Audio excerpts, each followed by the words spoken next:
Na na na na na na na na na na na na na na na na. Esse vídeo é dedicado a todos vocês que assistiam Roberto Carlos a 300 km por hora na sessão da tarde, tomando seu Nescau ou seu Toddy gelado. Bom, senhores, estamos aqui no automóvel lendário da indústria automobilística brasileira. Um carro que eu não sei porque nunca fiz um vídeo só deles, né? Só de um deles, o Charger RT 1971 amarelo boreal, né? Um carro que eu já mostrei em alguns vídeos, né? Mas nunca fiz um vídeo só dele, né? Olha o ponta-taco. Ei, lá é. Bom, estamos aqui então no Dodge Charger RT 1971, primeiro ano do Dodge Charger nacional,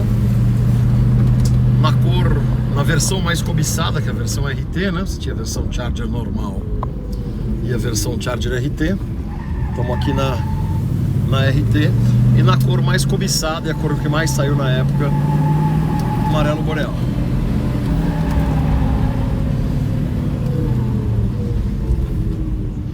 Vou fazer aqui parar o carro. O cão tá louco para participar, mas o cão é esperto, o cão não chega muito perto, né, cão? Vou fazer esse vídeo, talvez esse vídeo fique um pouquinho mais longo, né? Eu vou abordar 3 partes da história desse carro aqui. Vou falar um pouco do Charger RT, vou falar um pouco do filme Roberto Carlos a 300 km por hora e vou falar um pouco desta unidade, tá? Então vamos lá.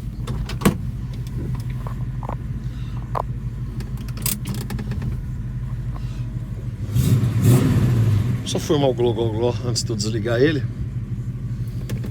O Gló é o ápice do vídeo de Dodge Charger, né?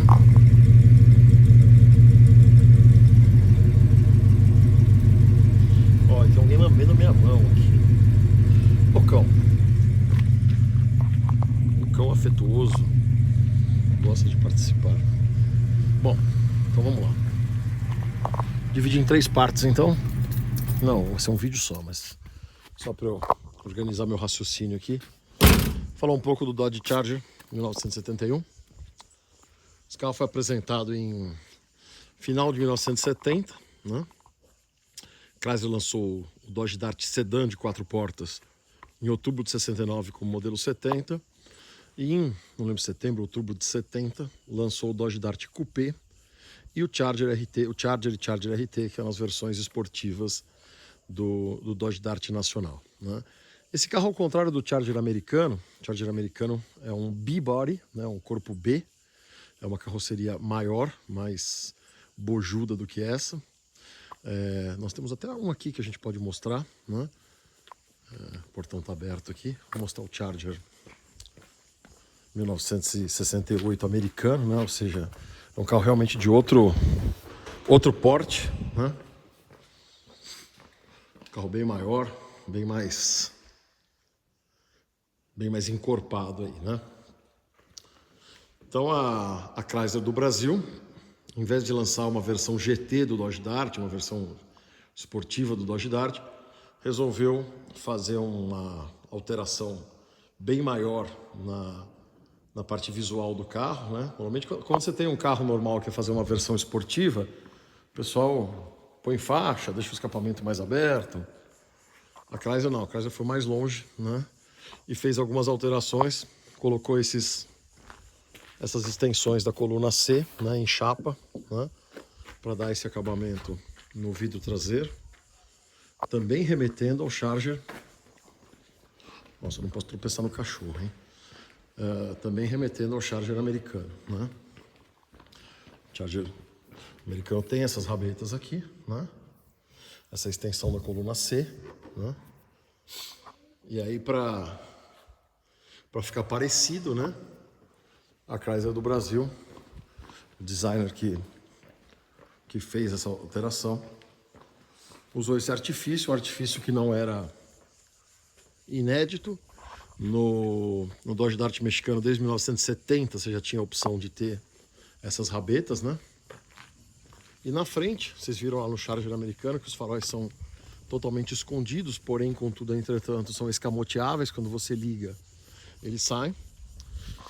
A gente teve uma informação recente que a Chrysler chegou a considerar faróis escamoteáveis, mas por conta de custo, né, acabou fazendo essa solução, que são os faróis atrás da grade, né?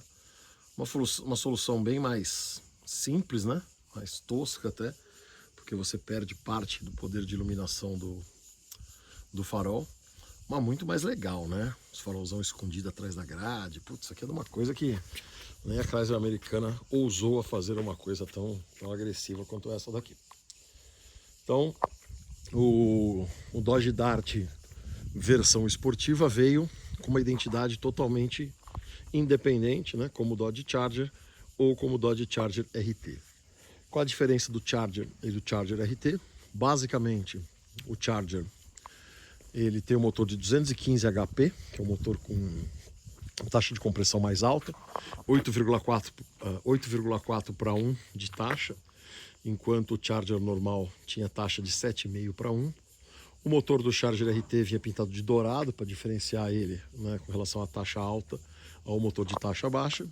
Estava 10 HP a mais. O Charger normal ele vinha com 205 HP, que era o 198 do Dodge Dart, mais 7 por ter escapamento duplo, né? E esse vinha com 215 HP para 42,5 kg de torque. Um torque bem bom até hoje, né? Numa rotação super baixa. Então o carro, você viu, estava fazendo as voltinhas aqui em terceira marcha, né? E o carro retomando como se estivesse na marcha que você quisesse, né? Então a Chrysler lançou em 1971 o Charger RT. Além disso, né, tinha duas cores exclusivas, né? O amarelo boreal e o verde tropical. A princípio, pela literatura, são exclusivas dos Charger RT. Porém, contudo, entretanto, a gente nunca viu nem teve registro de um Charger normal nessas duas cores, né? Além disso, você tinha as faixas, né? O Charger RT obrigatoriamente era 4 marchas, enquanto o Charger normal podia ter 3 marchas na coluna, 4 marchas no chão, ou automático, câmbio automático também de acionamento na coluna, né? Ele tinha essas faixas traseiras, né? As faixas com o logo RT na traseira. Obrigatoriamente vinha com roda Magnum. O Charger 71, principalmente os modelos básicos com 3 marchas no painel, eles vinham com super calotas, né? Em 71 a gente percebe sim, nesses 30 anos que a gente tem acompanhando, uma correlação de pacote. Então o carro que era 3 marchas vinha obrigatoriamente com calota. O carro que era 4 marchas vinha com a roda Magnum, né? E o carro que era automático podia vir tanto com calota quanto com roda Magnum. Já para a linha 72, esses opcionais aparentemente se desconectaram. Você tinha Charger, aí a gente já chamava de LS, né? Apesar de não vir em lugar nenhum. A Chrysler já chamava o Charger de Charger LS. Ele podia vir 4 marchas com calota, 3 marchas com calota, mas em 71 era assim. O Charger também, o RT também tinha o banco em couro, né? Enquanto que o Charger normal, quando tinha essa configuração de 4 marchas, eles tinham exatamente os mesmos bancos, mas de uma mistura de curvin e jersey, né? Um desenho bem bonito, bem bacana, mas não de couro como no RT. O Charger RT teve 10 anos modelos, né? De 1971, que é esse, até 1980. E curiosamente são os mesmos 10 anos modelos que o Opala SS, né? Também de 1971 a 1980. Ah, Badola, mas eu vi um vídeo no teu canal de um SS81. Aquele carro é um carro pré-série que não saiu, né? Então oficialmente os Opala SS também foram de 71 a 1980, né? O motor PS desses carros vai até 1976. A partir de 76 ele usa o mesmo motor P, motor com 7,5 para 1 de taxa de compressão igual ao do Dodge Dart. porém ainda pintado de dourado, né? Aí de 77 a 80 só muda a cor externa do motor mesmo, né? E escapamento duplo, diferenciando o Charger do Dart. Bom, a história do Charger é essa, do Charger nacional é essa, né? O carro vendeu relativamente bem até 1975, né? A partir de 76 os volumes começam a cair cada vez mais. O Charger LS, o Charger/Charger LS parou em 1975, né? Estou contando essa história toda por quê? Porque estamos aqui na frente do primeiro modelo e aí faz sentido a gente contextualizar dentro da história aí a importância desse carro. Em 1972 ele tem mudanças na grade, tem mudanças das faixas, depois ele ganha aquela grade bipartida para 73, a grade bipartida fica até 78, só o elemento dentro que deixa de ser quadriculado e vira só com elementos verticais, né? Depois, em 79, ele passa a ter a mesma frente do Magnum, o Magnum passa a ter a mesma frente dele, porque afinal de contas ele continuou na linha e o Magnum foi o carro que entrou depois. E para 79, 80 e 80, o último ano, apenas 19 unidades produzidas, né? Quem acompanha o canal aí já escutou essas histórias todas aí. Esse carro ficou imortalizado devido ao filme Roberto Carlos a 300 km por hora. Esse filme é o terceiro filme de uma trilogia de filmes que o Roberto Carlos fez com o Roberto Farias, irmão do mais conhecido Reginaldo Farias. Roberto Farias faleceu recentemente, há coisa de um ano atrás. E a coisa de, sei lá, uns 10 anos atrás, talvez, 8, 10 anos atrás, eu e alguns amigos, a gente foi numa sessão comentada no Cine Belas Artes, onde a gente assistiu o Roberto Carlos a 300 km por hora no cinema com o Roberto Farias, e ao fim do filme, o Roberto Farias conversou com a gente, respondeu perguntas e tal, né? E a gente pôde tirar uma série de dúvidas e quebrar uma série de mitos que haviam relacionados ao filme na época, né? Então, basicamente, o que o Roberto falou, ou o que o Roberto Farias falou, é que naquela época você não tinha Ancine para bancar produção de filmes nacionais e tal. Os filmes eram feitos, era um empreendimento. Então, o cara, ele tinha uma ideia, ele ia atrás de produtores, né? Ele pegava patrocínios, ele ia atrás de patrocinadores, ele pegava patrocínios, né? Conseguia viabilizar o filme e depois ele ia ganhar em cima da bilheteria do filme, como teoricamente as coisas deveriam ser. Ele chamou o Roberto, falou: vamos fazer uns filmes. Os filmes do Elvis tinham feito muito sucesso, tal. E o Roberto Carlos era o Elvis do Brasil, então vamos fazer os filmes do Roberto Carlos. Foram 3 filmes: Roberto Carlos em Ritmo de Aventura, Roberto Carlos e o Diamante Cor-de-Rosa, acho que é o Diamante Cor-de-Rosa em Ritmo de Aventura, e o último, Roberto Carlos a 300 km por hora. O que a Chrysler fez? A Chrysler, como patrocinadora do filme, não foi um patrocínio, mas era tudo muito troca, né? A Chrysler deu um Charger RT 1971 para o Roberto Farias e um Charger RT 1971 para o Roberto Carlos. E só, né? Foi o que a Chrysler fez para que o carro aparecesse no filme. Era o lançamento do Charger RT 1971 e nada melhor do que ter um garoto propaganda como o Roberto Carlos fazendo aquelas curvas no Autódromo de Interlagos, tal, como aparece no filme, né? Esse carro aqui aparece no filme, na primeira metade do filme, quem mais aparece é ele. Curiosamente, o Reginaldo Farias, que é o irmão do Roberto, que eu falei anteriormente, aparece numa cena do filme em que ele vai buscar o carro. É num carro dele, do personagem dele, que o personagem do Roberto e do Erasmo fazem os testes em Interlagos, né? E ele fala: ô bicho, é meu Guarujá, tá acumulando mulher, preciso dar saída no material, né? Uma cena bem pitoresca. Outros patrocinadores do filme, né, foram a Febo, a Santista, que tinha o Pervink, que era um tecido relativamente moderno para a época, né? Guaraná Antártica, né? Tem uma cena do bar lá que o cara fala: certo, nossa vida é só esse guaranazinho aqui que a gente está tomando e tal. A Febo, o caminhão que o Zelone dirigia, ele vinha a Febo na porta, né?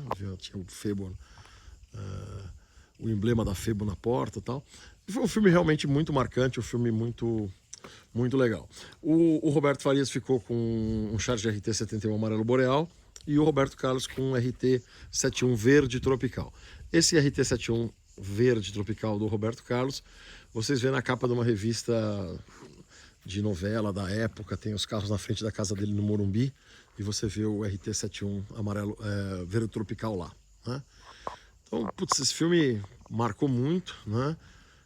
A gente que gosta de Dodge, putz, a gente vê aquela infinidade de carros no pátio da Ibirapuera Veículos, né? Que ficava na Avenida Ibirapuera, perto do Largo de Moema, só que do outro lado da avenida, né? Hoje, quando você vai lá, tem 2 torres de escritório no lugar. Do lado ainda tem uma concessionária Ford. Lá, quando deixou de ser Chrysler, passou a ser Ford, né? Mas aí a Ford mudou pro terreno do lado, e onde era a Ibirapuera foram construídas as 2 torres comerciais lá. Então, por isso que esse carro ficou tão imortalizado, principalmente nessa cor. Mas nem todo mundo na época gostava tanto dessa cor assim, né? Vou falar daqui a pouco.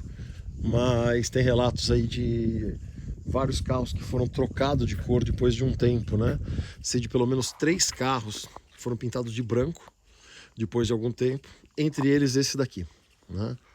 Esse carro era amarelo boreal de fábrica, em algum momento foi pintado de branco, depois foi pintado de vermelho e deixaram o teto branco. E quando a gente comprou o carro, a gente voltou ele para amarelo boreal. Então a história do filme do Roberto Carlos é essa. A gente assistia esse filme. Eu tenho alguns amigos que são absolutamente obcecados pelo filme, né? Eu lembro de uma festa na casa de um amigo chamado Eduardo, em 1990, 91 mais ou menos. Era aniversário dele. E a grande atração da festa foi ele ter alugado um telão pra gente assistir esse filme no telão, né? E a gente assistiu 1 vez, 2 vezes e tal. Uma coisa meio de louco, né? Eu, pessoalmente, adoro a primeira metade do filme. Na primeira metade do filme eu já vi acho que umas 1000 vezes. A segunda eu vi umas 50 só, ou 100.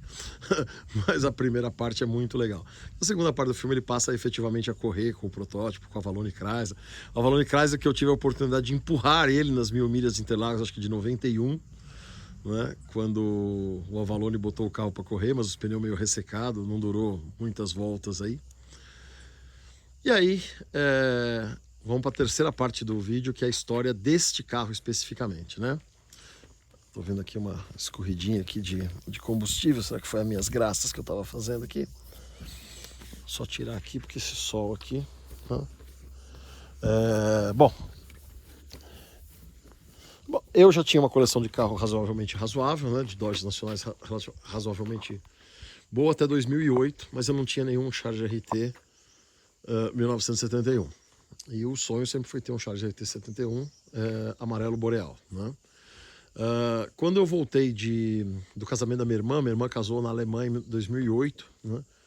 Eu tava no táxi voltando do aeroporto, quando eu tava ouvindo as mensagens, eu não conseguia capturar as mensagens de voz do exterior, e aí tinha uma mensagem do Lincoln dizendo que tinha aparecido o Lincoln é meu amigo, não é um carro da marca Lincoln, não. O meu amigo Lincoln tinha mandado uma mensagem, tinha aparecido um carro no Rio de Janeiro, que estava transformado em picape. Quem já viu já leu meu segundo livro, essa história está bem contada lá no meu livro. Mas acontece que 30 dias depois, né, aquele carro era um carro que tinha uma restauração bastante complexa, uma restauração grande, né? Cerca de 30 dias depois, apareceu anunciado no Web Motors, né, um Charger bem carnavalesco, né? Um Charger com grade de 7.2, a gente não sabia se era 7.1, 7.2, porque ele estava com grade de 72. Tinha grade de 72, tinha algumas coisas, eu não lembro mais exatamente, mas algumas coisas indicavam que ele era 72, algumas coisas indicavam que ele era 71. O carro estava pintado de vermelho, né? Vermelho ketchup, e com o teto todo pintado de branco, né? Umas rodas 20 cromadas gigantescas, né? E o interior todo feito em curvinho branco de péssima qualidade, parecendo uma lancha recalchutada, né? Mas o carro era muito liso, o carro parecia ter um potencial enorme. O carro estava em Foz do Iguaçu, e quando a gente ligava para falar com o dono, a gente tinha muita dificuldade. O dono às vezes atendia, às vezes não atendia, porque, segundo ele contou, ele trabalhava, tinha uma fábrica de refrigerante no Paraguai, e aonde ele tinha fábrica não pegava o celular, e ele só conseguia pegar as mensagens à noite, quando voltava. Então, uma história muito esquisita, né? Bom, eu entrei em contato com ele, numa das vezes que eu consegui falar com ele, ele me passou a história do carro e tal, E a gente viu que era realmente um Charger RT 71 amarelo Boreal. Como é que a gente viu? Por conta da plaqueta de identificação dele.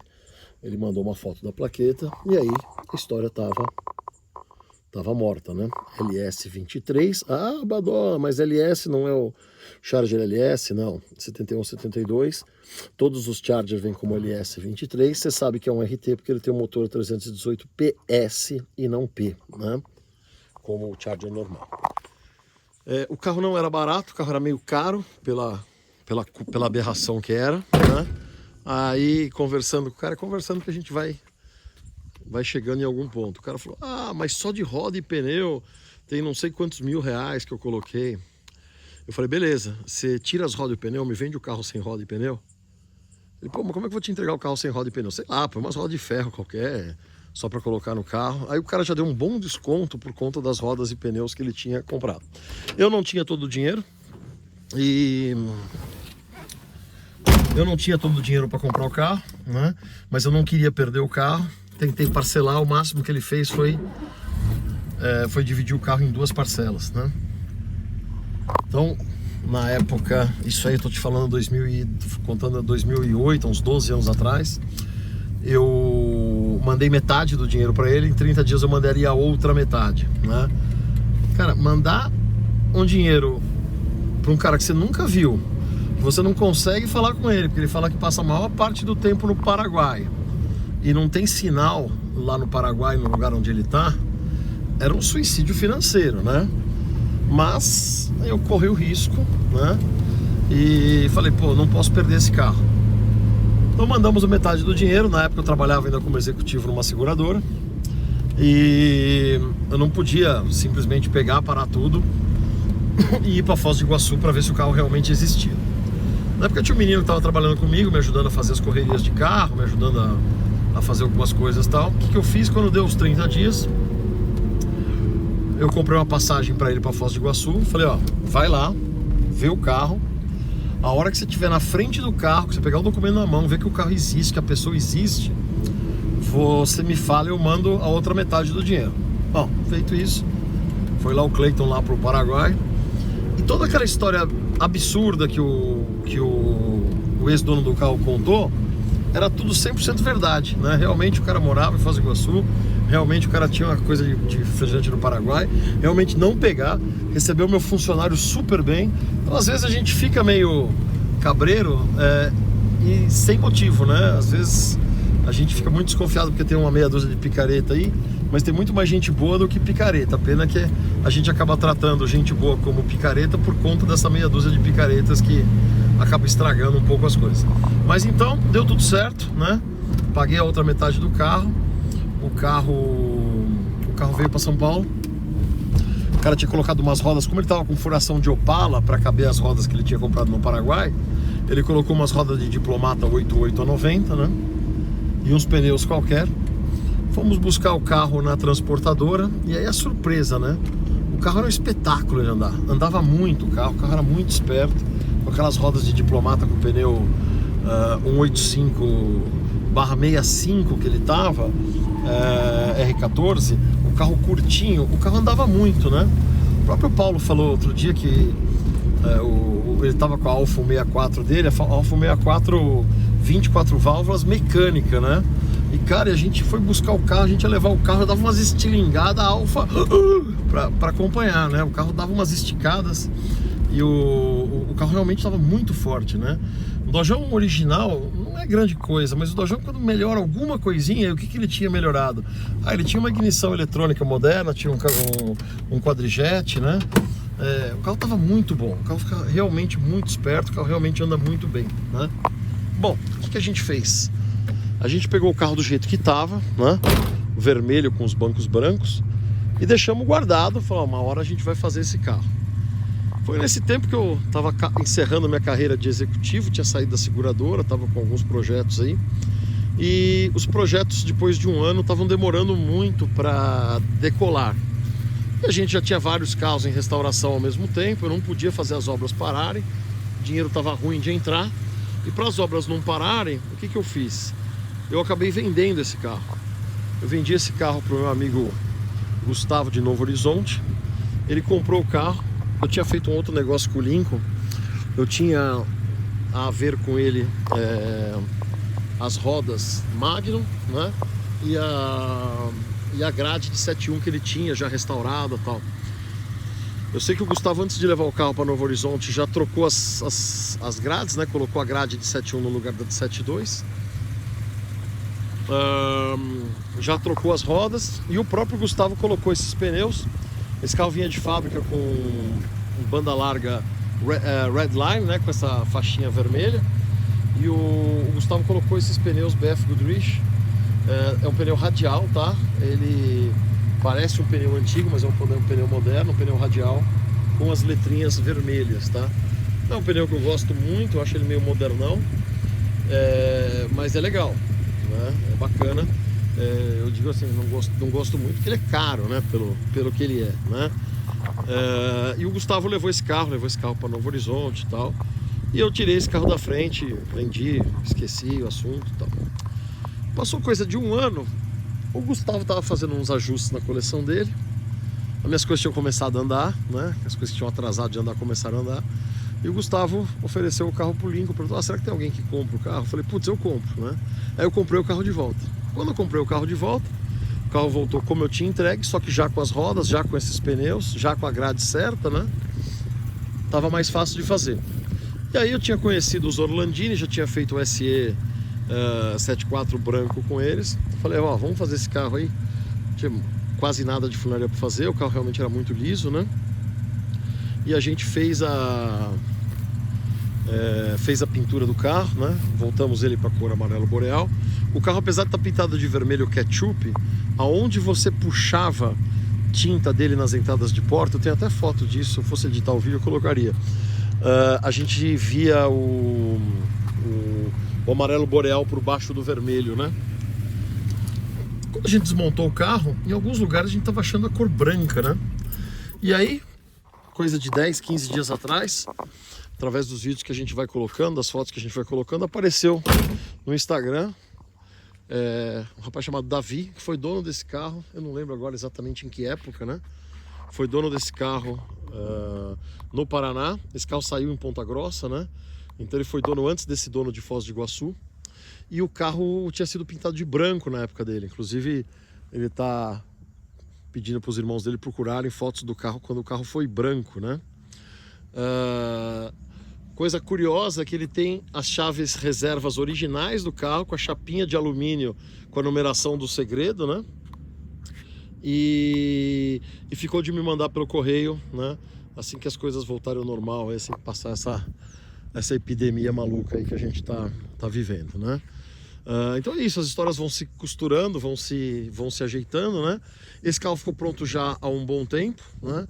É um carro absolutamente muito, muito bacana, muito bem restaurado. Pequenas coisas, traseira podia estar um pouquinho mais baixa, né?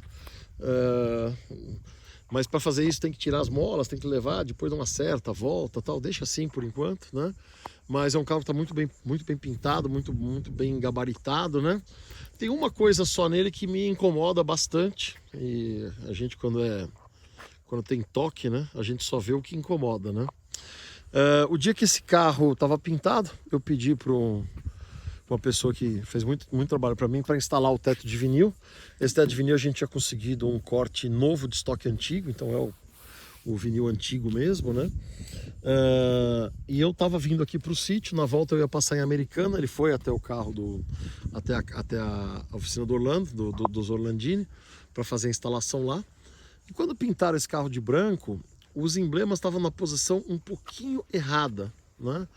Eu sei que os Orlandini, quando pintaram o carro, deixaram os buracos na posição que estava, né? E quem foi instalar o vinil, ao invés de olhar a posição, de ver a posição, já tinha feito um outro carro desse, usou os furos que estava e colocou o emblema Charger na posição que ele estava. Esse emblema Charger está com a posição levemente errada. Esse emblema Charger ele tem que ficar alinhado não com a linha do carro, mas com a linha desse friso. Esse emblema Charger originalmente ele é meio torto, certo? Ele está meio torto, né? Acho que quando fizeram o carro branco lá atrás, ou quando pintaram de vermelho, sei lá, alguém achou que devia deixar o emblema reto, e o emblema acabou ficando reto, né? Tá um pouquinho errada a posição desse emblema. Isso funde a minha cabeça de uma forma absurda, né? Vocês não fazem ideia. Tanto que quando esse carro ficou pronto, eu nunca andei com ele, nunca... Vocês vão falar, que loucura, que o carro tá lindo. Realmente, o carro tá lindo. Agora que eu tenho curtido um pouco mais ele, mas me deu uma fundição, que era uma coisa que vocês não conseguem imaginar, né?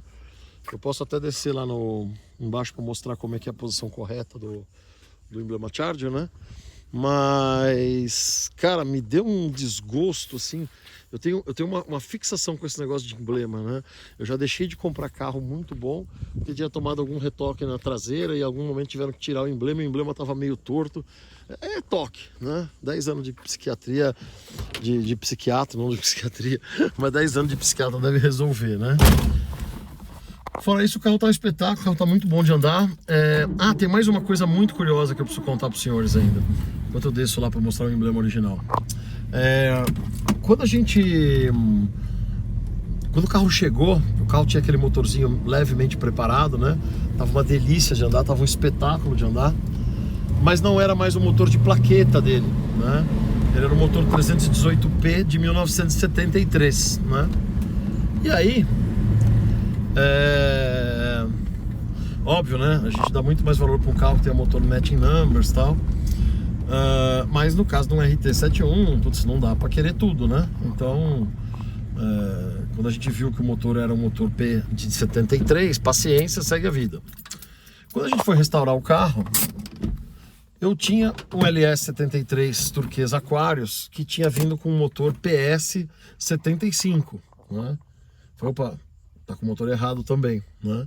E ele era um 318P. Então eu peguei aquele motor que tinha vindo, na época não tinha ainda, não vinha o número do motor marcado no documento do carro, né? Não era o Detran ainda não marcava, não registrava o número do motor, então você podia trocar de motores, como nos Estados Unidos até hoje, né? Nos Estados Unidos o cara tá com um carro desses, sei lá, carro de 15 anos de idade, o motor começa a dar algum problema, ele vai no desmanche, tira um, põe outro, nem por isso você tem mais roubo de carro por conta disso ou não. Então ele deveria ter um motor 318 PS, né? Vamos ver o número dele aqui, 318 PS 24.477, é isso? Né? 24.477. A gente viu lá que ele tinha um motor P, né? Eu peguei o motor 318P 73 e coloquei no Charger LS 73. Melhor coisa é você ter um carro matching numbers. Não dá para ser matching numbers. A segunda coisa é year correct, né? Ou seja, o motor do ano correto, o motor correto, a especificação correta e do ano correto, mesmo que não seja batendo números, né? Em terceiro, você tem um motor que é o motor correto do carro, mas nem do ano correto, né? Então essa é a hierarquia de originalidade aí. E aí a gente foi atrás de um motor 318 PS 71. Não é uma coisa fácil, só foram 933 Charger RT produzidos em 1971. Você não tem muitos motores para achar. Até que me falaram que tinha uma pessoa que tinha 2 blocos de motor 318 PS 71. Fomos ver. O primeiro era de 71, mas não era do final de 71. Então, o motor produzido a partir de setembro de 71, ele já é um motor para Charger RT 72. E a hora que a gente viu o segundo bloco, cara, era uma coisa absolutamente surreal. Ao invés dele ser o 24.477, ele era o 24.475. Eram 2 números, aqui não dá para ver porque a bomba da direção hidráulica fica na frente da numeração, né? Então a gente teria que enfiar ali para ver, ó, não sei se vou conseguir ver. Tá aqui a marcação dele, talvez no vídeo a gente consiga ver depois. 318 PS 24 47, aqui não dá para ver o último, 472, sei lá, 472 talvez. Ou seja, era um número muito próximo, né? E eu já mostrei em outros vídeos do canal carros de chassi praticamente sequenciais, né? Por exemplo, o Dodge Dart 79 Bege Cashmere, que foi do meu avô desde zero, ele é o 91.713. E o outro que a gente achou que era o 91.715, o que tem o chassi 2 números maior, tem o motor 2 números menores, né? Então eles não tinham controle assim exatamente de que motor, da mesma numeração do motor para a mesma numeração do número de chassi. Era mais ou menos aqueles motores que estavam lá na época, né?